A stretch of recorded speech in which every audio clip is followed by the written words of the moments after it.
چنانچہ راستے کو ہموار کیا اور مدینہ سے مکہ جانے کے لیے راستہ صاف کر دیا. چنانچہ امام حسین مکہ چلے گئے. وہاں جانے کے بعد پھر کوفیوں کو پتہ چل گیا کہ امام حسین نے یزید کے ہاتھ پر بیعت کرنے سے انکار کر دیا. کوفیوں کو موقع ملا, اب تو ہمیں امام حسین کو طلب کرنا چاہیے اور ان کے ساتھ مل کر یزید کا انکار کرنا چاہیے, یزید کا مقابلہ کرنا چاہیے. چنانچہ کوفیوں کی طرف سے خطوط کے سلسلے شروع ہو گئے, 1 2 3 4 5 6, جیسا کہ مفتی صاحب نے بتایا کہ 100 سے کہیں ادھک کہیں زیادہ خطوط وہاں پر پہنچ گئے. امام حسین کو یقین نہیں ہو رہا تھا کہ کوفیوں کی فطرت کے اندر ہی کیا تھا, دھوکہ دینا, بے وفائی کرنا. اس لیے خطوط پر خطوط, خط پہ خط, فون پر فون سمجھیے, لیکن پھر بھی ان کو یقین نہیں ہو رہا تھا. لیکن خطوط کی جب انتہا ہو گئی تو اپنے چچزاد بھائی مسلم بن عقیل کو بھیجتے ہیں. وہاں جانے کے بعد ان کو بھی قتل کر دیا جاتا ہے. اور قتل کرنے کے بعد امام حسین رضی اللہ تعالیٰ عنہ اپنے سفر کو شروع کر دیے ہیں. شروع کر کے وہ کوفہ کی طرف نکل پڑے ہیں. ایک مقام ہے شاید زیانہ یا کوئی اور مقام ہے, اس مقام پر پہنچتے ہیں تو انہیں خبر ملتی ہے ایک دردناک, ایک المناک, جس کو سن کر ہر ایک شخص کا کلیجہ منہ کو آ سکتا ہے کہ آپ کے بھائی, چچا زاد بھائی مسلم بن عقیل کو شہید کر دیا گیا. میرے عزیزوں, آپ دل پر ہاتھ رکھ کر مجھے بتائیے کہ کسی شخص نے سفر کی شروع کیا ہو اور ابھی اپنے ہی علاقے کے اندر ہو اور اسے خبر مل جائے کہ جس کو آپ نے بھیجا اس کو قتل کر دیا گیا, وہاں کے لوگ بے وفا ہے, وہاں کے لوگ آپ کی حکومت اور بادشاہت کو قبول نہیں کر سکتے, ایکسپٹ نہیں کر سکتے, تو کیا وہ شخص بھاگ جاتا کہ نہیں بھاگ جاتا؟ یقیناً ہم اور آپ ہوتے تو بھاگ جاتے. لیکن امام حسین رضی اللہ تعالیٰ عنہ نے ایسا نہیں کیا. لیکن جیسا کہ اس سے پہلے حضرت مفتی شریف صاحب نے بیان کیا کہ امام حسین رضی اللہ تعالیٰ عنہ کے سفر کرنے کا مقصد جہاد نہیں تھا, قتال کرنا نہیں تھا, کیونکہ انہوں نے مثال سے بیان کیا کہ بچے, بوڑھے, عورتیں سب ان کے ساتھ تھے. مقصد یہ تھا کہ ہم کوفہ پہنچے اور وہاں پر جا کر اپنے محبین کے ساتھ بیٹھے, ان کے ہاتھ پر بیعت کرے. یہی وجہ ہے کہ مسلم بن عقیل کو انہوں نے بھیجا. جب مسلم بن عقیل وہاں پر گئے تو 18,000 مسلمانوں نے مسلم بن عقیل کے ہاتھ پر حضرت امام حسین رضی اللہ تعالیٰ عنہ کی طرف سے بیعت کر لیا. جب ظاہر سی بات ہے خط کے اندر یہ لکھا ہوا امام حسین کے پاس پہنچا کہ 18,000 کوفیوں نے امام حسین رضی اللہ تعالیٰ عنہ کی طرف سے مسلم بن عقیل کے ہاتھ پر بیعت کر لی ہے, تو یہ بات ان کو تو مجبور کرے گی کہ وہ نکل پڑیں گے. لیکن یاد رکھیے گا, امام حسین رضی اللہ تعالیٰ عنہ نکلتے ہیں, لیکن ایک صحابی ہے, شاید حضرت عبداللہ ابن زبیر ہے یا کوئی اور ہے, لیکن ایک صحابی کے علاوہ کسی نے بھی حضرت امام حسین رضی اللہ تعالیٰ عنہ کو کوفہ جانے کی اجازت نہیں دی. یعنی مکہ کے اندر جتنے بھی صحابہ تھے سب نے امام حسین رضی اللہ تعالیٰ عنہ کو روکا کہ آپ مت جائیے, سب نے روکا, لیکن امام حسین نکل پڑے. جانے کے بعد جاتے ہیں تو وہاں پر جانے کے بعد راستے کے اندر ہی جس طریقے سے ہمارے مفتی صاحب نے کہا کہ کوفہ کے اندر وہاں پر ایک میدان پڑتا ہے جس کو میدان کربلا کہا جاتا ہے.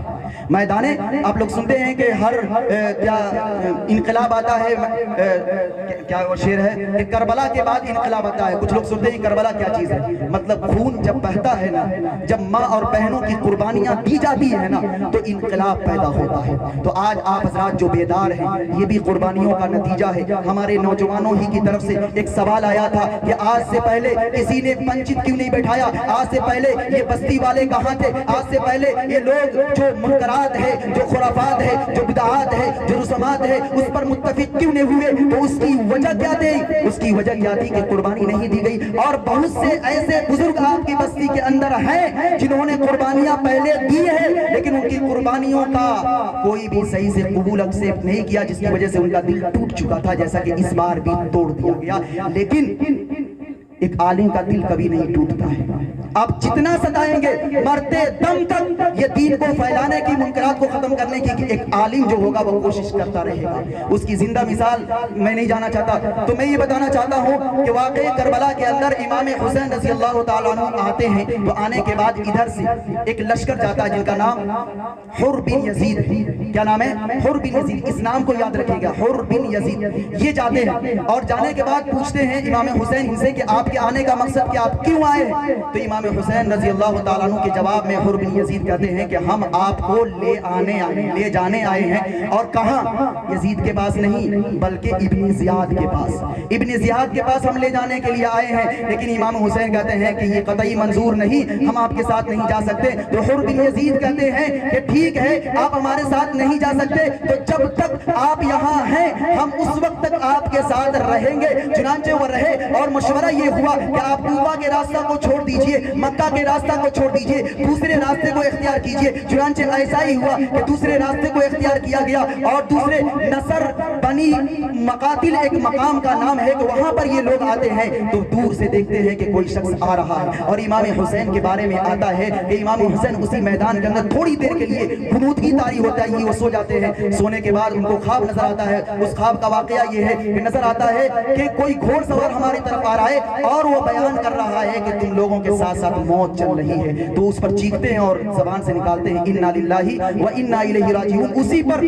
اسی پر علی اکبر جو ان کے بڑے بیٹے ہیں آگے بڑھتے ہیں اور کہتے ہیں کہ آپ کو گھبرانے کی ضرورت نہیں ہے، کیا ہم حق پر نہیں ہیں؟ اگر حق پر ہیں تو گھبرانے کی ضرورت نہیں ہے۔ اسی پر امام حسین رضی اللہ تعالیٰ عنہ نے کہا کہ اس بیٹے نے باپ کا حق ادا کر دیا۔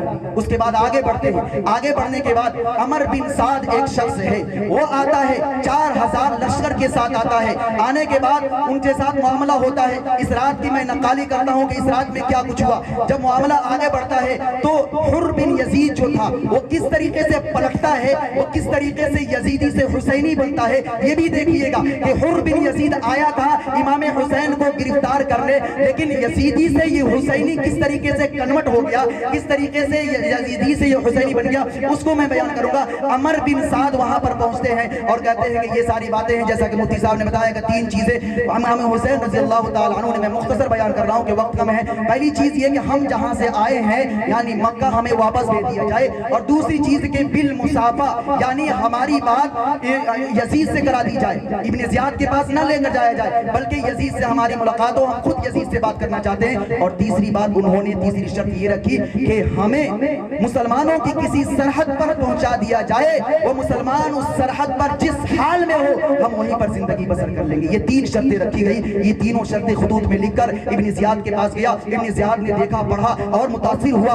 کہا کہ یہ کیسا شخص ہے بھائی جو اللہ کو بھی مان رہا ہے، رسول کو بھی مان رہا ہے اور امت کو بھی بکھیرنے نہیں جا رہا ہے۔ مجھے اس کی یہ شرطیں یعنی ان تینوں شرطوں میں سے جس شرط کو بھی وہ اختیار کر لے قبول ہے، ایکسپٹ ہے، لیکن جس طریقے سے میں بیٹھا ہوں اسی طریقے سے ابن زیاد بیٹھا ہوگا۔ اور اس کے بغل میں ایک مردود شخص تھا جس نے مشورہ دیا، جس کا شمر بن ذوالجوشن نام ہے، اس نے مشورہ دیا، ارے بھائی یہ کیا کر رہے ہیں، کیا کر رہے ہیں؟ امام حسین کو آج چھوڑ رہے ہیں تو آگے چل کر یہی امام حسین طاقتور ہو کر آپ پر حملہ کرے گا۔ وہ ابن زیاد جس کی ذہن اور جس کا دماغ بدل چکا تھا کہ ہاں اس کو چھوڑ دیا جائے، لیکن ایک چاپلوس کی وجہ سے، ایک مردود شمر کی وجہ سے انہوں نے واقعے کو ہی بدل دیا اور شمر کے ہاتھ میں خط دے دیا، لے شمر اس خط کو لے جا اور جا عمر بن سعد سے کہنا کہ اگر تو قتل کرتا ہے امام حسین کو تو ٹھیک ہے، نہیں تو اے شمر سن، تو عمر بن سعد کو بھی قتل کر دینا اور میری فوج کے ساتھ امام حسین سے قتل کرنا۔ سنانچہ ایسا ہی ہوا، وہاں پر گیا، قتل تو نہیں کیا، عمر بن سعد اور یہ دونوں مل گئے۔ ملنے کے بعد بات بڑی، بات بڑھنے کے بعد حضرت امام حسین رضی اللہ تعالیٰ عنہ کے بھائی ہیں حضرت عباس آگے بڑھتے ہیں، باتیں کی جاتی ہے، جیسے یہ کہتے ہیں کہ بھائی یہ ہو جائے وہ ہو جائے، یعنی کچھ باتیں رکھی جاتی ہے تو فوراً ادھر سے کیا کہتے ہیں کہ اعلان جنگ، یعنی جنگ کا اعلان کر دیا جاتا ہے۔ یہ خبر امام حسین کے خیمے میں پہنچتی ہے تو امام حسین اپنے بھائی حضرت عباس سے کہتے ہیں کہ بھائی اس پیغام کو لے جا اور کہنا کہ اگر تم مجھ سے لڑنا چاہتے ہو، میرے خون کے پیاسے ہو، تو ہمیں بس ایک رات کی یعنی اس رات کی مہولت دے دو، ہم اس رات میں اللہ سے مراقبہ کرنا چاہتے ہیں، رجوع کرنا چاہتے ہیں، دعا کرنا چاہتے ہیں، وصیت کرنا چاہتے ہیں۔ چنانچہ امام حسین رضی اللہ تعالیٰ عنہ کے پیغام کو ان کے بھائی حضرت عباس لے کر آتے ہیں اور شمر اور عمر بن سعد اور ان کے رفقا سب مشورہ کرتے ہیں اور اس بات پر راضی ہو جاتے ہیں کہ ایک رات کے لیے ان کو چھوڑ دیا جائے. ظاہر سی بات ہے رات میں جنگ ہو تو کس طریقے سے ہو, شاید اسی وجہ سے وہ مجبور ہو گئے اور ایک رات کے لیے انہیں مہلت دے دی گئی, چھوڑ دی گئی. اور ایک ہی رات کے اندر, اسی رات کے اندر ایک مجلس کا انعقاد کیا گیا. سنیے گا, ایک مجلس کا انعقاد کیا گیا. امام حسین رضی اللہ, اس سے پہلے مفتی صاحب نے بیان کیا, وہ مجلس کا انعقاد اس اعتبار سے کیا کہ یزیدیوں سے انہوں نے بات کی. یہاں پر امام حسین رضی اللہ تعالی عنہ نے اپنوں سے اس رات میں کس طریقے سے بات کی. سب سے پہلے انہوں نے اپنے رفقا کا پرزور استقبال کیا اور کہا کہ تم نے میرا حق ادا کر دیا, آج تک تم جیسا رفیق کسی کو ملا ہی نہیں. سنو, وہ لوگ میرے خون کے پیاسے ہیں اور میرے جو اہل بیت ہیں, میرے بیٹے ہیں, میرے بچے ہیں, میری بہن ہیں اور دیگر جو عورتیں ہیں, ان کے ہاتھ کو پکڑو, ان کا سہارا بنو اور کسی پتلی گلی سے نکل جاؤ, انہیں بچاؤ. وہ میرے خون کے پیاسے ہیں, جب میرے خون نکلیں گے تو ان کا خون ٹھنڈا ہو جائے گا. یہ بات کہنا تھا کہ ان کے رفقا نے کہا نہیں, ہرگز نہیں, آپ کو یہاں پر ہم چھوڑ کر نہیں جا سکتے. اگر ایسا چھوڑ کر جائیں گے, حقیقت انہوں نے یہ کہا کہ ہم مریں گے تو آپ کے ساتھ مریں گے اور جئیں گے تو آپ کے ساتھ جئیں گے. اس کے بعد مسلم بن عقیل کا جو قافلہ تھا ان سے انہوں نے بات کی اور ساتھ ہی میں شیر خار ان کی ایک بہن ہے جن کا نام زینب ہے, ان کو اپنے پاس بلایا اور ان کو وصیت کی وجہ یہ تھی کہ ایک بار ان کو اور غنودگی طاری ہوئی تھی اور اس کے اندر خواب کے اندر یہ بتایا گیا تھا کہ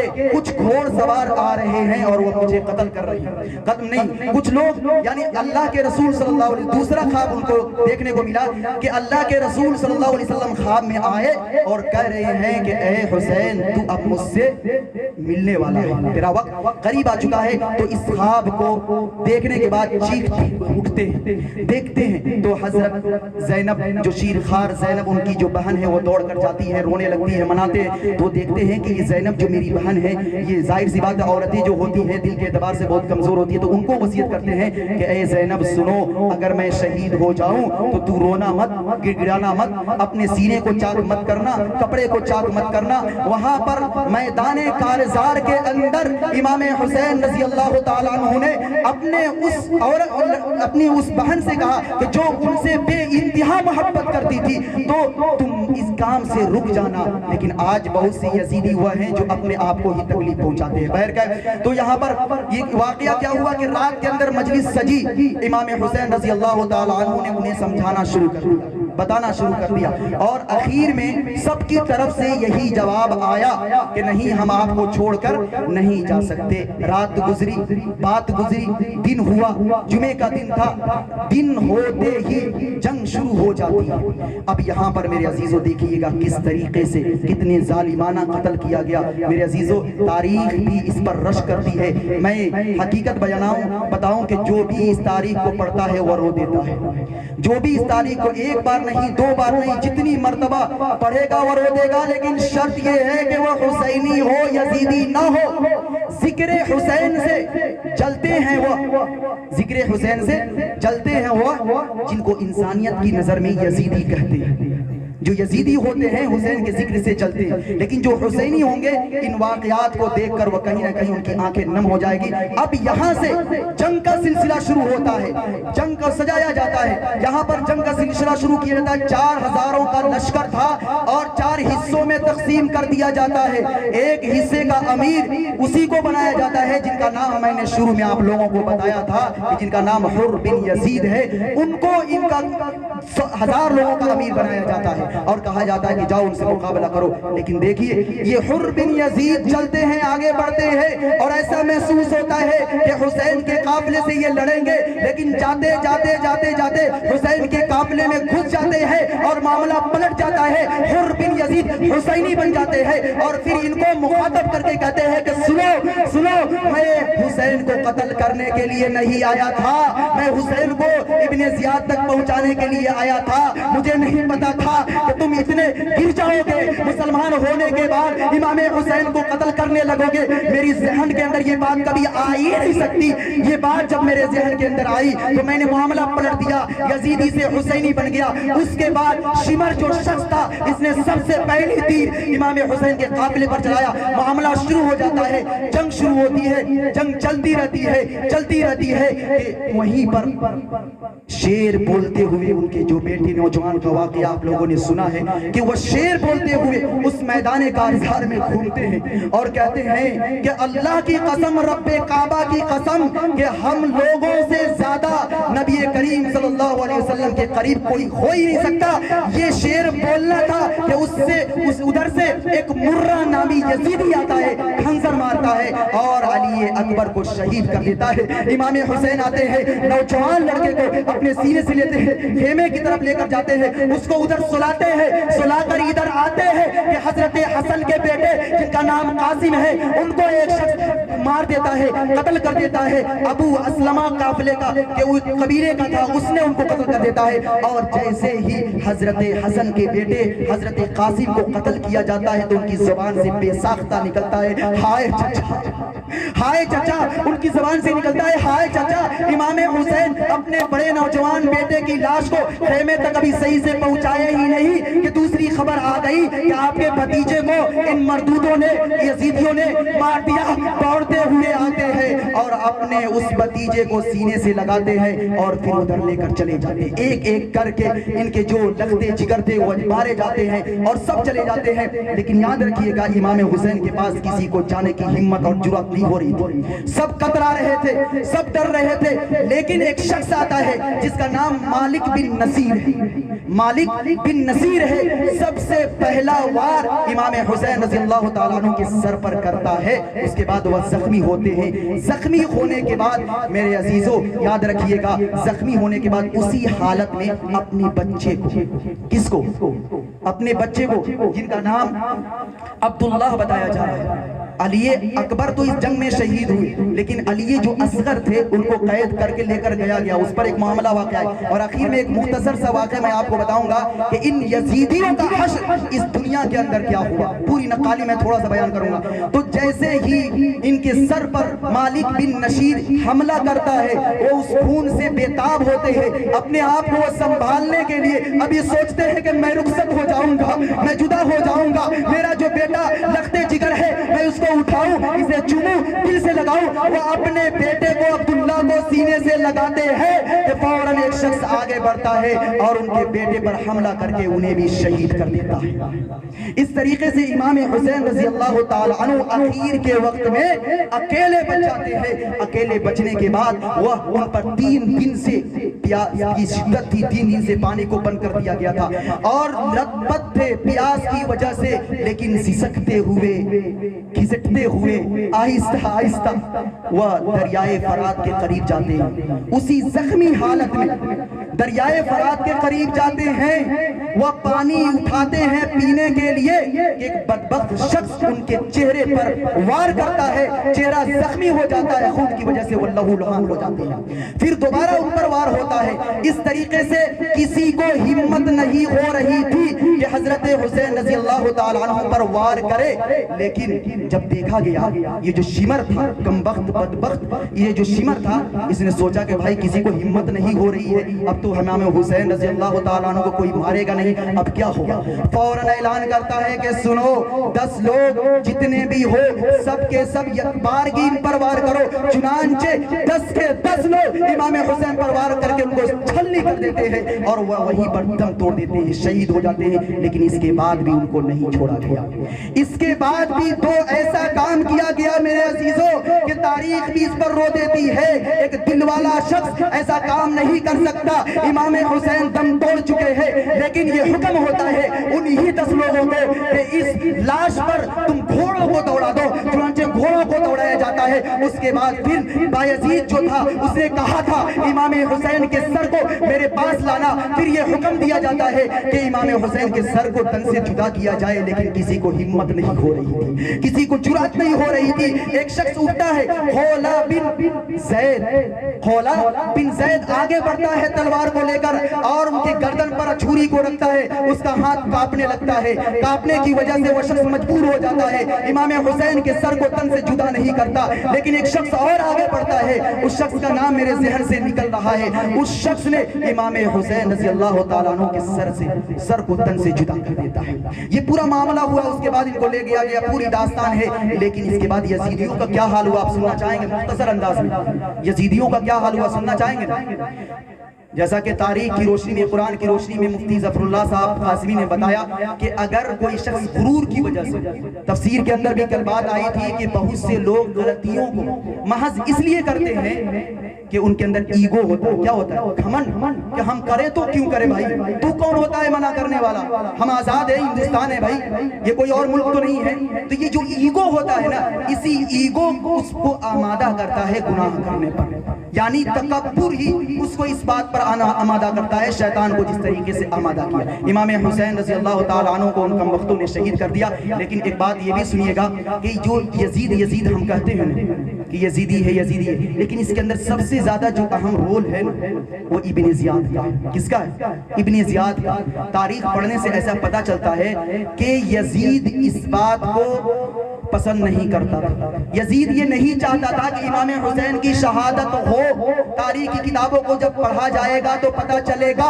اسی وجہ سے علماء نے لکھا ہے، خاص طور سے علماء دیوبند کا یہ موقف ہے کہ یزید کو نہ برا کہا جائے نہ اچھا کہا جائے، اس کی ذات پر زبان کو چپ کر لیا جائے، خاموش کر لیا جائے۔ ہو سکتا ہے کہ اس کا عمل کا دخل اس کے اندر نہ ہو، جو ابن زیاد تھا اس کے عمل کا زیادہ دخل تھا۔ تو یزید کو برا کہنا یہ بھی غیر مناسب، آپ خاموش رہیے، کیا پتا کہ آپ برا بھلا بولے، اس کا تعلق اللہ کے یہاں کچھ اور ہو، اسی لیے علماء کرام نے منع فرمایا ہے۔ تو اس کے بعد آسمان سے، زمین سے ایسے عذاب آئے کہ جس عذاب کی وجہ سے جتنے بھی قاتلان کربلا ہیں سب کو نیست و نابود کر دیا۔ کوئی اندھا ہو گیا، کوئی پیاس کی وجہ سے مر گیا، کوئی کسی کی وجہ سے مر گیا۔ جس نے دریائے فرات جو پانی کو بند کیا تھا، اس کے بارے میں آتا ہے کہ اس کو پیاس بہت زیادہ لگنے لگی، ایک بیماری ہو گئی تھی اس کو، کہ اس کو پیاس بہت زیادہ لگنے لگی۔ وہ پانی لاتا پیتا اس کو پیاس بجھتی نہیں تھی۔ ایک وقت ایسا آیا کہ پانی پینے کی وجہ سے اس کا پیٹ ہی پھٹ گیا، وہ مر گیا۔ اس طریقے سے اللہ تبارک و تعالی ان لوگوں کے انجام کو انجام دیا کہ سب کو دنیا ہی کے اندر سمجھا دیا، بتا دیا کہ تم نے محب، یعنی جس کو دنیا کے اندر بھیجا ہی گیا دنیا کو سجانے کے لیے، یعنی نبی کریم، اور نبی کریم صلی اللہ علیہ وسلم سے اپنے جو نمازیں ان سے کتنی محبت تھی، ان کو تم نے ظالماً قتل کیا، دھوکہ دے کر قتل کیا۔ عزت نفس کسی شخص کی محفوظ نہیں، عزت نفس کسی شخص کی محفوظ نہیں۔ اب تو اپنے ہی نگہبانوں سے ڈر لگتا ہے، ہمیشہ جو دھوکہ ملتا ہے اپنوں سے ہی ملتا ہے۔ کربلا کے میدان کے اندر بھی یہی ہوا کہ اپنے ہی لوگوں نے ان کو دھوکہ دیا۔ تو وہاں پر یہ سارا معاملہ ہوا۔ 5 سال کے بعد ایک شخص آتا ہے جس کا نام تھا مختار۔ وہ شخص برسر اقتدار ہوتا ہے، کرسی پر بیٹھتا ہے۔ تو اس شخص کی یہ سوچ تھی کہ جتنے بھی یزیدی تھے، جتنے بھی امام حسین اور امام حسین کے چاہنے والوں کو قتل کیے تھے، سب کو چن چن کر اس دنیا کے اندر وہ مختار نامی شخص مارنے لگا، یعنی اس دھرتی کے اندر کوئی بھی شخص بغیر عذاب کے باقی نہ رہا۔ تو یہ انجام ہوا ان لوگوں کا جن لوگوں نے اللہ کے رسول صلی اللہ علیہ وسلم کی نمازیں کو مارا۔